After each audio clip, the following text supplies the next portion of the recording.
My name is Rosanna Herrera, and I am the Program Director at the Support Advocacy and Resource Center. Growing up, I wanted to be a criminologist. I had learned that my senior year in high school, that we had a project to just kind of talk about what our future self would look like. A criminologist is someone who studies criminal behavior, but ultimately I had a passion for helping people, to be a voice for people who are from marginalized communities, the undocumented, those that are oppressed and sometimes discriminated against. And so I ended up seeing a position as a victim advocate through SARC, and that's how I ended up in our role. The leadership skills that I've learned throughout that has taken me to become the program director of that agency. At that agency, we provide support services to victims of crime. People come to our office sometimes in a very scary part of their lives, and so sometimes we're helping them through court proceedings, through protection orders, or through police reporting, and providing a safe space where they can talk through and have some of their thoughts and feelings validated. We provide prevention at our agency as well, where we talk about body safety to help people know the tools of what to do if something were to happen to them. Growing up, my dad migrated from a small town in Mexico, moved to California and met my mom, and then from there, with just the different work opportunities, we came to Tri-Cities.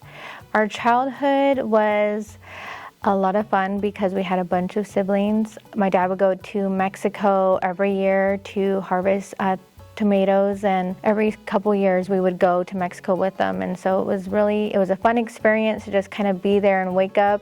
The house that we would go to would have like a tienda inside it, and so we would have hot chocolate and pan dulce, and it was just such a beautiful experience to have. My uncles ended up migrating over here as well, and we would have a lot of barbecues in the front yard with bandas and carne asadas, and so that was really fun, and I remember that vividly. The smells, the laughing, and the people. The women in my family didn't necessarily work professional jobs. They stayed at home and they served their families, the men in their lives, and made sure that they had food and the house was clean, and making sure that they were taking care of home and the children. And as I grow, as I'm an adult, I recognize how much of an important role that was in order for the men to be able to sacrifice, everything that they knew to come here to provide a future for their family, thinking long term and working hard. And so my role model would really be my parents. They influenced me because I think it takes two people and two different skill sets and passion and drive to be able to understand that, hey, yes, we still have a family that we want to create and a future for them. So we want someone to be present. We want also to make sure that the men in our lives are being fed and taken care of so that they can provide and relax when they do come home and just be present when they're home. One struggle or lesson learned that has shaped me to be who I am today is to do my research. I didn't come from family who had that professional development, and so I had to kind of maneuver and navigate what higher education looked like, and being able to ask questions and do everything that I can to strive to be my future self. I was a young mom as well, and so being able to navigate that while going to higher education was a lot of work, and I think a lot of people can feel discouraged by that, but I always think that our struggles can be a pillar and a stepping stone in how we overcome those things, and not necessarily see it as a weakness, but can be a strength. Trying to overcome the challenge was doing it on my own. Again, as parents one who migrated here, another who served her home as her life work, we didn't really have much guidance on further education. And so being able to do that on your own, regardless of what the traditional expectations are for us, was difficult. But I think that it was something that ultimately is a decision you have to make for yourself. And the community comes after. You know, once you make those decisions, then it's like, okay, Rosanna, we're going to figure out how to make sure that you go to the school and do what you want to do and make sure everybody's taken care of. 3 words that describe me would be resilience, brave, and optimistic.